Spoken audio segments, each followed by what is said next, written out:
जय हिंद दोस्तों, स्वागत है आप सभी का बीए सेमेस्टर वाला में। दोस्तों आज के इस क्लास में हम सभी लोग कवर करने वाले हैं BA fifth semester sociology paper 2। Paper का नाम है रिसर्च मेथोडोलॉजी इन सोशल साइंसेज। तो ये क्वेश्चन पेपर किस यूनिवर्सिटी के लिए इम्पोर्टेंट है सर, और किस एग्ज़ाम के लिए इम्पोर्टेंट है? तो देखिए 2024 में तो लगभग आपके एग्ज़ाम 2024 ख़त्म ही होने वाला है। तो दिसंबर में आपका एग्ज़ाम शुरू हो जाएगा। तो 2024 एग्ज़ाम, 2025 एग्ज़ाम, 2026 एग्जाम, 2027 एग्जाम के लिए मोस्ट इंपॉर्टेंट ये क्वेश्चन पेपर है। ये क्वेश्चन पेपर किस यूनिवर्सिटी के लिए इंपॉर्टेंट है? देखिए दीनदयाल उपाध्याय गोरखपुर विश्वविद्यालय का एक क्वेश्चन पेपर है, जिसका पेपर कोड एसओसी 302 है। ठीक है, तो राजा महेंद्र प्रताप सिंह स्टेट यूनिवर्सिटी है, डॉक्टर भीमराव अम्बेडकर यूनिवर्सिटी है, माँ सगुम्बारी यूनिवर्सिटी है, सिद्धार्थ यूनिवर्सिटी है। उत्तर प्रदेश में जितने भी यूनिवर्सिटी हैं, भारत में जितने भी यूनिवर्सिटी है साथियों, जहाँ कहीं भी आपके ऑब्जेक्टिव एग्जाम होने वाले हैं, सभी बच्चे और बच्चियाँ देख सकते हैं। चिंता करने की कोई भी आवश्यकता नहीं है। ठीक है, चले ध्यान रखेंगे। ये पेपर 2 है सोशोलॉजी का। इसका मैंने सोशोलॉजी का पेपर 1 भी सॉल्व कराया है, तो आपका डिस्क्रिप्शन बॉक्स में प्लेलिस्ट का लिंक दिया गया है पेपर 1 और पेपर 2 का। इस क्लास को पूरा देखने के बाद ही आप बाकी क्लासेस को अटेंड करेंगे। ठीक है, चले आगे बढ़ते हैं। मैं आपको बता देता हूँ, इसमें कुल टोटल आपके 50 प्रश्न हैं। ठीक है, 50 में से बहुत ही शानदार ये प्रश्न है जो आपके एग्जाम में पूछे जाएंगे। ठीक है, बहुत ही इंपॉर्टेंट ये क्वेश्चन पेपर होने वाला है आज का। चले स्टार्ट करते हैं बिना देरी के साथियों आज की क्लास। इसमें पहला प्रश्न है आपका, एक शोध रिपोर्ट में दी गई ग्रंथ सूची शोधकर्ता के विशाल ज्ञान को दर्शाता है, या फिर आगे के शोध में रुचि रखने वालों की मदद करता है, या फिर अनुसंधान में कोई प्रासंगिकता नहीं है, या फिर उपरोक्त सभी? बताइए। एक शोध रिपोर्ट में दी गई जो ग्रंथ सूची होती है, वह आगे के शोध में रुचि रखने वालों की मदद करता है। ठीक है, बी ऑप्शन आपका राइट है। देखिए साथियों, ये क्वेश्चन पेपर बहुत ही इंपॉर्टेंट है, तो क्या करेंगे, प्लीज़ इस क्लास को आगे इस तरह से शेयर बटन बना होगा, इस पर क्लिक करके ठीक है ज़रूर व्हाट्सएप पर इस क्वेश्चन पेपर को सेंड कर दीजिएगा। देखिए आप लोग मॉडल पेपर नहीं शेयर करते हैं, कोई बात नहीं, लेकिन क्वेश्चन पेपर को सभी बच्चों के पास ज़रूर शेयर कर दीजिए। ये बहुत ही इंपॉर्टेंट क्वेश्चन पेपर होता है। ठीक है, चले बहुत सारे क्वेश्चन आपके एग्जाम में पूछे जाते हैं प्रीवियस ईयर से। ठीक है, तो ध्यान रखेंगे, शेयर करेंगे, ये आपकी जिम्मेदारी है और आपसे रिक्वेस्ट भी है, ज़रूर शेयर करेंगे। ठीक है, चले दूसरा प्रश्न है, किसी भी शोध की गहराई का आकलन कैसे करें? बताइए, किसी भी शोध की गहराई का आकलन कैसे किया जाता है? तो अनुसंधान उद्देश्यों के द्वारा। ठीक है, अनुसंधान उद्देश्यों के द्वारा किसी भी शोध की गहराई का आकलन हम कर सकते हैं। सी ऑप्शन आपका करेक्ट है। तीसरा प्रश्न आपका पूछा गया है, शोध समस्या का चयन किस दृष्टिकोण से किया जाता है? शोध समस्या का जो चयन होता है वह शोधकर्ता की रुचि की दृष्टिकोण से किया जाता है। सी ऑप्शन आपका करेक्ट है। साथियों देखिए क्लास को भी लाइक करते चलेंगे, बहुत ही मेहनत लगता है साथियों सॉल्व कराने में। अगर आप लोग लाइक करते हैं तो यूट्यूब ऑटोमेटिक इस क्लास को रिकमेंड करता है बाकी बच्चों के पास। जितना ज़्यादा लाइक रहेगा उतना ज़्यादा यूट्यूब इस क्लास को रिकमेंड करेगा, भेजेगा बाकी बच्चों के पास। तो लाइक जरूर करेंगे साथियों, आपसे रिक्वेस्ट है। ठीक है, चले चौथा प्रश्न है आपका, निम्नलिखित में से कौन सा डेटा संकलन विधि नहीं है? तो देखें जो शोध प्रश्न है, ठीक है, रिसर्च क्वेश्चन जो होते हैं ये आपके डेटा संकलन की विधि नहीं है। बाकी असंरचित साक्षात्कार, डाक सर्वेक्षण प्रश्नावली और प्रतिभागी अवलोकन, ये सभी क्या हैं? ये सभी आपके डाटा संकलन की विधि हैं, शोध प्रश्न नहीं है। ए ऑप्शन आपका राइट है चौथे का। प्रश्न नंबर 5वां पूछा गया, शोध के सही क्रम कौन सा है? बताइए, शोध के लिए सही क्रम कौन सा है? तो साथियों इसमें जो शोध का सही क्रम कौन सा है, देखिए जो ऑप्शन सी में दिया है आपका, ध्यान से देखेंगे आप सभी लोग। ठीक है, देखें शोध के लिए सही क्रम कौन सा है, तो समस्या का निरूपण, फिर परिकल्पना, उसके बाद आंकड़ों का संग्रह, उसके बाद आंकड़ों का विश्लेषण। सी ऑप्शन आपका राइट है। चलिए प्रश्न नंबर 6 आपका पूछा गया, बहुत ही शानदार प्रश्न है, एक शोधकर्ता शहरी क्षेत्र में एक विशेष राजनीतिक दल की संभावनाओं का अध्ययन करने में रुचि रखता है, उसे अध्ययन के लिए कौन सा उपकरण उपयोग करना चाहिए? तो उसे अध्ययन के लिए इंटरव्यू उपयोग करना चाहिए, साक्षात्कार उपयोग करना चाहिए। ए ऑप्शन आपका राइट है। प्रश्न नंबर 7 आपका पूछा गया है, जनसंख्या जनगणना अनुसंधान का एक उदाहरण है। बताइए, जनसंख्या जनगणना सर्वेक्षण अनुसंधान का उदाहरण है, या अनुभवजन अनुसंधान का उदाहरण है, या फिर क्लिनिकल अनुसंधान का उदाहरण है? बताइए, जनसंख्या जनगणना तो यह सर्वेक्षण अनुसंधान का एक उदाहरण है। ए ऑप्शन आपका राइट है। प्रश्न नंबर 8 आपको पूछा गया, द ग्रामर ऑफ साइंस के लेखक हैं। द ग्रामर ऑफ साइंस के लेखक हैं कार्ल पियर्सन। सी ऑप्शन आपका राइट है। आपके एग्जाम में पूछा जाता है कि द ग्रामर ऑफ साइंस पुस्तक कब लिखी गई, तो 1892 में 1892 में द ग्रामर ऑफ साइंस लिखी गई कार्ल पियर्सन के द्वारा। सी ऑप्शन आपका राइट है। चलिए 9वां प्रश्न आपका पूछा गया, बहुत ही शानदार है। Scientific social survey and research किसके द्वारा लिखा गया है। ये जो पुस्तक है scientific social survey and research, ये जो पुस्तक है साथियों, यह पीवी यंग के द्वारा लिखा गया है। डी ऑप्शन आपका राइट है। प्रश्न नंबर 10 है, सर्वेक्षण एक वर्णनात्मक अध्ययन है, सर्वेक्षण एक तथ्य खोज है, सर्वेक्षण एक विश्लेषणात्मक अध्ययन है, या फिर जो सर्वेक्षण है सर्वे है यह एक व्यवस्थित अध्ययन है। बताइए। सर्वेक्षण यानी सर्वे इंग्लिश में बोलते हैं, ठीक है।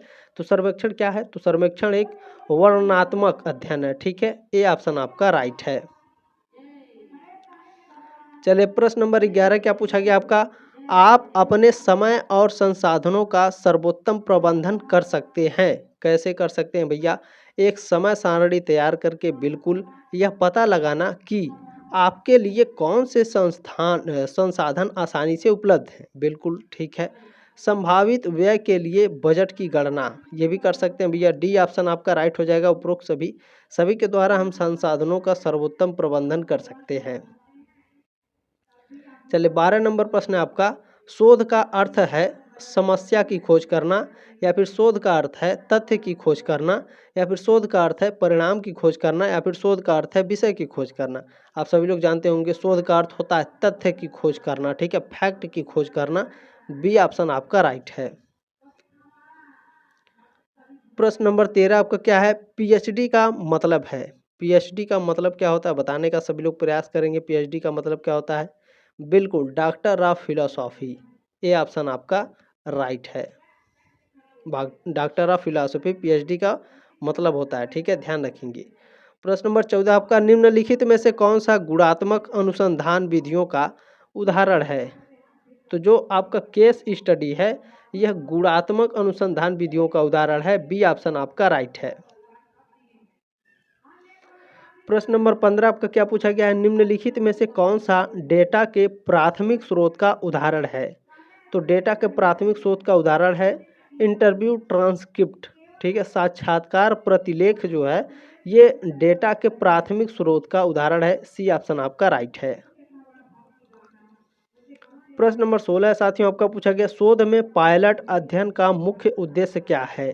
तो इसका मुख्य उद्देश्य होता है अनुसंधान पद्धति को परिष्कृत करना, ठीक है। क्या करना है, देखें, शोध में पायलट अध्ययन का मुख्य उद्देश्य क्या होता है, अनुसंधान पद्धति को परिष्कृत करना। डी ऑप्शन आपका राइट है, ठीक है।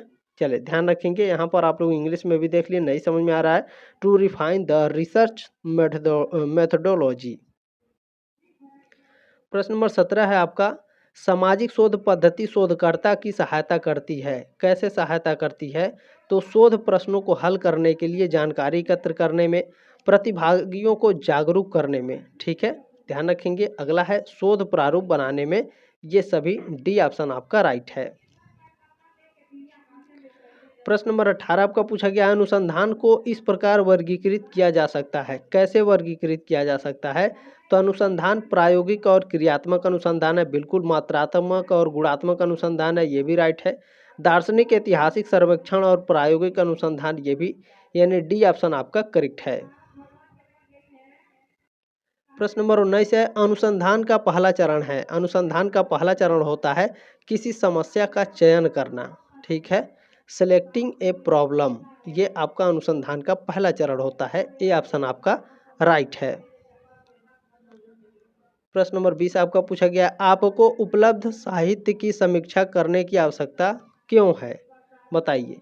आपको उपलब्ध साहित्य की, ठीक है, ध्यान रखेंगे, उपलब्ध साहित्य की समीक्षा क्यों करनी आवश्यक है, तो ध्यान रखेंगे, देखिए इसलिए आवश्यक है क्योंकि विषय के बारे में मौजूदा ज्ञान का हमें पता लगाना होता है, ठीक है। डी ऑप्शन आपका राइट है प्रश्न नंबर 20 का। प्रश्न नंबर 21 आपका पूछा गया है, मेथड्स इन सोशल रिसर्च नामक पुस्तक के लेखक कौन है। बहुत ही शानदार ये क्वेश्चन है, बहुत ही इंपॉर्टेंट है। मेथड्स इन सोशल रिसर्च पुस्तक के लेखक गुडे और हार्ट हैं। सी ऑप्शन आपका राइट है। चलिए 22 नंबर प्रश्न देखेंगे, बहुत ही शानदार प्रश्न है। जब प्रश्न निश्चित विकल्प वाले प्रश्न होते हैं, ठीक है, ध्यान रखेंगे, जो प्रश्न है यदि वह निश्चित विकल्प वाले प्रश्न होते हैं तो उत्तरदाताओं को शोधकर्ता द्वारा प्रदान किए गए उत्तरों में से उत्तर चुनने की आवश्यकता होती है, तो उसे कहा जाता है, तो उसे बंद प्रश्न कहा जाता है, क्लोज इंडेड क्वेश्चन कहा जाता है। बी ऑप्शन आपका राइट है। प्रश्न नंबर 23 है, प्रश्नावली केवल किस प्रकार की जनसंख्या पर प्रशासित की जा सकती है? प्रश्नावली जो होती है साथियों, यह केवल शिक्षित जनसंख्या पर प्रसारित की जाती है, ठीक है, प्रशासित की जाती है, सॉरी, ये ऑप्शन आपका राइट है। एजुकेटेड पॉपुलेशन पर ही आपका केवल ये जो प्रश्नावली है क्या है, प्रश्नावली जनसंख्या पर प्रशासित की जा सकती है, ठीक है, केवल एजुकेटेड पॉपुलेशन पर। ये ऑप्शन आपका राइट है। चलिए अगला प्रश्न है 24 नंबर आपका, कि प्रश्नावली का प्रयोग आंकड़ों के संग्रहण के एक उपकरण के रूप में किया जाता है जब इनमें से सभी, ठीक है, बहुत बड़े नमूने वांछित हो, लागत कम रखनी हो और प्रशासन में आसानी जरूरी हो, ठीक है, ध्यान रखेंगे। डी ऑप्शन आपका राइट है। प्रश्न नंबर 25 क्या है, उत्तरदाताओं को आमतौर पर डाक द्वारा भेजे जाने वाले प्रश्नों के संरचित सेट को कहा जाता है? बताइए क्या कहा जाता है? बिल्कुल, साक्षात्कार अनुसूची और प्रश्नावली दोनों कहा जाता है। इंटरव्यू शेड्यूल और क्वेश्चनर कहा जाता है। तो सी ऑप्शन आपका राइट है, ए और बी दोनों राइट है। प्रश्न नंबर 26 आपका क्या पूछा गया, जब आंकड़े एकत्र करने के उद्देश्य से, ठीक है, जब आंकड़े एकत्र करने के उद्देश्य से उत्तरदाताओं से व्यक्तिगत रूप से संपर्क करने की आवश्यकता होती है तो किस उपकरण का प्रयोग किया जाता है? तो साक्षात्कार अनुसूची का उपयोग किया जाता है, इंटरव्यू शेड्यूल का। बी ऑप्शन आपका राइट है। प्रश्न नंबर 27 आपको पूछा गया, वह उपकल्पना जो चरों के बीच कोई संबंध नहीं बतलाती है कहलाती है? तो यह शून्य उपकल्पना कहलाती है, नल हाइपोथेसिस कहलाती है। सी ऑप्शन आपका राइट है। प्रश्न नंबर 28 आपको पूछा गया है, विशिष्ट से सामान्य की ओर जाकर निष्कर्ष निकालने की विधि कहलाती है? तो यह विधि आगमनात्मक विधि कहलाती है। ये ऑप्शन आपका राइट है, ध्यान रखेंगे, ठीक है, इंडक्टिव मेथड बोलते हैं। चले प्रश्न नंबर 29 आपका, वह शोध जो एक या अधिक चरों को नियंत्रित करके और नियंत्रण तथा प्रयोगात्मक समूहों की तुलना करके किया जाता है उसे प्रयोगात्मक शोध बोला जाता है, एक्सपेरिमेंटल रिसर्च बोलते हैं। बी ऑप्शन आपका राइट है। प्रश्न नंबर 30 पूछा गया है, निम्नलिखित में से कौन प्रश्नावली के फायदे हैं? प्रश्नावली के फायदे क्या हैं? कम लागत होता है, समय की बचत होती है, साक्षात्कारता का कोई पूर्वाग्रह नहीं, नो इंटरव्यूअर्स बाइस, ठीक है, डी ऑप्शन आपका राइट है, ध्यान रखेंगे, बायस। 31 नंबर प्रश्न क्या है, जब प्रश्नों के शब्दों या प्रश्नों के क्रमों में कोई विशिष्टता नहीं होती है तो साक्षात्कारता को जैसी आवश्यकता पड़ती है वैसे प्रश्न बनाता है तो इसे कहा जाता है, तो इसे असंरचित साक्षात्कार कहा जाता है, अनस्ट्रक्चर्ड इंटरव्यू बोला जाता है। बी ऑप्शन आपका राइट है। प्रश्न नंबर 32 आपका पूछा गया है, आंकड़ा संग्रहण की वह विधि जिसमें कान और आवाज़ के बजाय आँखों या फिर दृष्टि का उपयोग किया जाता है कहलाती है? तो वह आपका अवलोकन कहलाती है, ठीक है, ऑब्जर्वेशन कहलाती है। सी ऑप्शन आपका राइट है। प्रश्न नंबर 33 आपका पूछा गया, एक प्रकार का अवलोकन जिसमें अन्वेषक जिस स्थिति का अध्ययन कर रहा होता है उसका एक हिस्सा बन जाता है कहलाता है? तो वह सहभागी अवलोकन कहलाता है। ए ऑप्शन आपका राइट है। प्रश्न नंबर 34 आपका, सहभागी अवलोकन की दुर्बलता है, कैसी दुर्बलता है? तो निम्न वस्तुनिष्ठता, अन्वेषणकर्ता घटना को प्रभावित कर सकता है, अन्वेषक घटना की व्यक्तिपरक व्याख्या कर सकता है। डी ऑप्शन आपका राइट है, इनमें से सभी। प्रश्न नंबर 35 क्या है, जब एक अवलोकन को व्यवस्थित और नियोजित किया जाता है जो औपचारिक प्रक्रिया को कार्योजित करता है जिसमें अच्छी तरह से परिभाषित अवलोकन श्रेणियों का एक सेट होता है तो उसे कहा जाता है, तो उसे संरचित अवलोकन कहा जाता है, स्ट्रक्चर्ड ऑब्जर्वेशन बोलते हैं। ये ऑप्शन आपका राइट है। प्रश्न नंबर 36 क्या है, निम्नलिखित में से कौन सी अवलोकन की सीमाएं और कमजोरियां हैं? तो देखें, नियंत्रण का अभाव, परिमाणीकरण की कठिनाइयां, छोटा प्रतिदर्श आकार, ये सभी क्या हैं? अवलोकन की सीमाएं और कमजोरियां हैं। डी ऑप्शन आपकी राइट है। प्रश्न नंबर 37 क्या है, निम्नलिखित में से किसे सामाजिक अनुसंधान का सूक्ष्मदर्शी कहते हैं? तो देखिए, जो व्यक्तिगत अध्ययन है, ठीक है, वैयक्तिक अध्ययन है, यह क्या है? सामाजिक अनुसंधान का सूक्ष्मदर्शी कहा जाता है व्यक्ति के अध्ययन को, ठीक है, केस स्टडी को। ध्यान रखेंगे, बी ऑप्शन आपका राइट है। केस स्टडी को सामाजिक अनुसंधान का सूक्ष्मदर्शी कहते हैं। बी ऑप्शन आपका राइट है, ठीक है। हिंदी थोड़ा इसका कठिन है। चलिए, प्रश्न नंबर 38 क्या है आपका, जब आंकड़ों को एक वृत्त के रूप में प्रस्तुत किया जाता है जिसमें प्रत्येक श्रेणी एक खंड पर अधिकार कर लेती है जो उसके आकार के समानुपाती होता है, तो इसे क्या कहा जाता है? तो इसे पाई चार्ट बोला जाता है। डी ऑप्शन आपका राइट है। प्रश्न नंबर 39 क्या है आपका, वे माप जो आवृत्ति वितरण की औसत विशेषता को दर्शाते हैं कहलाते हैं? तो वो केंद्रीय प्रवृत्ति की माप कहलाते हैं, ठीक है। ये ऑप्शन आपका राइट है प्रश्न नंबर 39 का। चलिए, प्रश्न नंबर 40 क्या पूछा गया है, जब किसी श्रृंखला में सभी अवलोकनों के योग को अवलोकनों की संख्या से विभाजित किया जाता है तो इसे कहा जाता है माध्य, मध्य का, बहुलक या सहसंबंध? बताइए। जब किसी श्रृंखला के अवलोकनों के योग को अवलोकनों की संख्या से विभाजित किया जाता है तो इसे माध्य कहा जाता है, ठीक है, मीन कहा जाता है। ये ऑप्शन आपका राइट है। अभी माध्यिका का एक क्वेश्चन भी आएगा, मैं आपको सॉल्व करके दिखाऊंगा, ठीक है। चलिए, 41 नंबर प्रश्न है, श्रृंखला को आरोही या अवरोही क्रम में व्यवस्थित करने के बाद का मध्य मान कहलाता है? तो माध्यिका कहलाता है। बी ऑप्शन आपका राइट है। प्रश्न नंबर 42 है, 42 नंबर, साक्षात्कार की उपयोगिता क्या है? प्रत्यक्ष अध्ययन, गहन एवं मर्मवेधक अध्ययन? बताइए। In depth and very personal study and direct study, तो ये दोनों होते हैं, ठीक है। 42 का सी ऑप्शन आपका राइट है, उपरोक्त दोनों।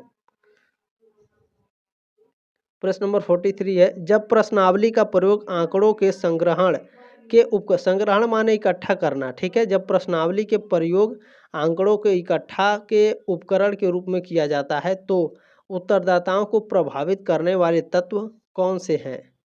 तो ये है समस्या का महत्व, प्रश्नावली की प्रकृति और प्रश्नावली का आकार, ठीक है। डी ऑप्शन आपका राइट है, उपरोक्त सभी। प्रश्न नंबर 44 है, 44 नंबर, मध्यका के क्या फायदे हैं? मध्यका क्या फायदे होते हैं? तो इसकी गणना सभी वितरणों में की जा सकती है, राइट है। चरम वस्तुओं से भी इनका पता लगाया जा सकता है, राइट है। इसे आम लोग भी समझ सकते हैं, बिल्कुल समझ सकते हैं। डी ऑप्शन आपका राइट है, उपरोक्त सभी। देखिए, प्रश्न नंबर 45 आ गया, इसमें आपको सॉल्व करना है इसे।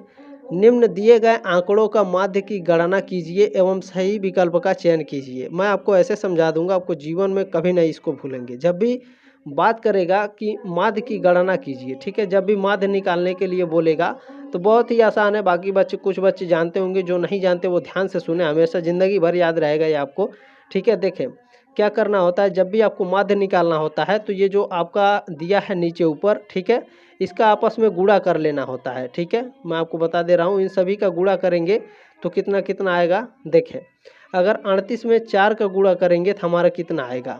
बताइए। 38 में 4 का गुणा करेंगे तो 142 आएगा, ठीक है।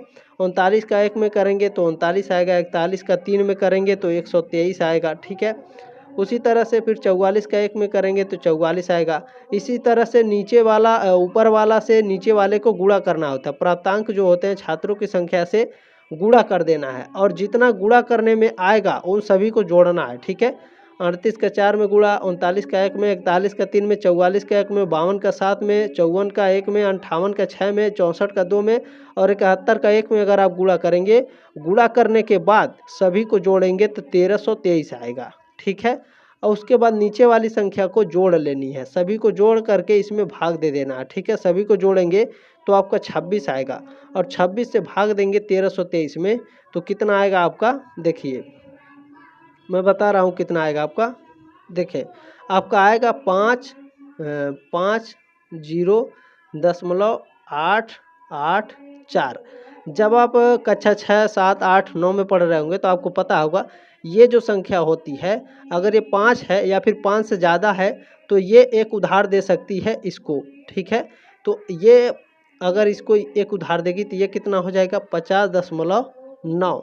उत्तर में कहाँ लिखा है, सी ऑप्शन में लिखा है। बिल्कुल इसी तरह से आपको हल करना है। ठीक है, सभी को गुणा कर लेना है, आपस में जोड़ लेना है, उसके बाद जोड़ने के बाद नीचे वाली संख्या को जोड़ लेना है, जोड़ करके नीचे वाली संख्या से ऊपर वाली संख्या में भाग दे देना है, जितना आएगा आपका उत्तर हो जाएगा। ठीक है, चलें, उम्मीद है साथियों आपको समझ में आया होगा। अगला प्रश्न देखते हैं आपका क्या पूछा गया है। प्रश्न नंबर 46 है, वितरण में यानी बांटने में सबसे अधिक बार आने वाला मान या स्कोर को क्या कहा जाता है, तो इसे बहुलक कहा जाता है। सी ऑप्शन आपका राइट है।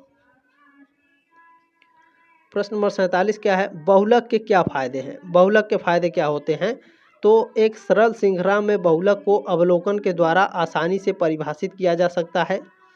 इसे ग्राफ से भी पहचाना जा सकता है। बिल्कुल, इसकी गणना आसानी से की जा सकती है। यह भी राइट है, यानी इनमें से सभी डी ऑप्शन आपका करेक्ट है। प्रश्न नंबर 48 है, 48 नंबर प्रश्न है, माध्य के क्या नुकसान है। माध्य के नुकसान क्या होते हैं हम बताने का प्रयास करेंगे। बिल्कुल, इसका उपयोग गुणात्मक विश्लेषण के लिए नहीं किया जा सकता है। ए ऑप्शन आपका राइट है। प्रश्न नंबर 49 आपका पूछा गया, कभी कभी साक्षात्कार विधि की, साक्षात्कार विधि यानी इंटरव्यू मेथड। ठीक है, ध्यान रखेंगे, कभी कभी इंटरव्यू मेथड की तुलना में डाक द्वारा भेजी गई प्रश्नावली बेहतर होती है, क्योंकि क्योंकि यह सस्ता और आसान काम करता है। ठीक है, सी ऑप्शन आपका करेक्ट है।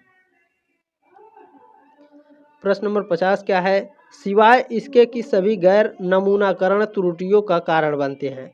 इसके पहले मैं आपको बता देता हूँ साथियों, प्लीज़ चैनल को सब्सक्राइब जरूर कर लीजिएगा ताकि आप 6 सेमेस्टर मेरे साथ जरूर जुड़े रहें। लाइक जरूर करेंगे, शेयर जरूर करेंगे, बहुत ही मेहनत लगता है। बीए सेमेस्टर वाला दिन रात आपके लिए मेहनत करेगा साथियों। मैं आपके लिए model paper, question paper, exam से पहले महासंग्राम रिवीजन क्लासेस लाऊंगा, दिन रात आपके लिए मेहनत करूंगा। सपोर्ट जरूर करें और इतना सपोर्ट और प्यार देने के लिए आप लोगों का तहे दिल से धन्यवाद, बहुत बहुत धन्यवाद।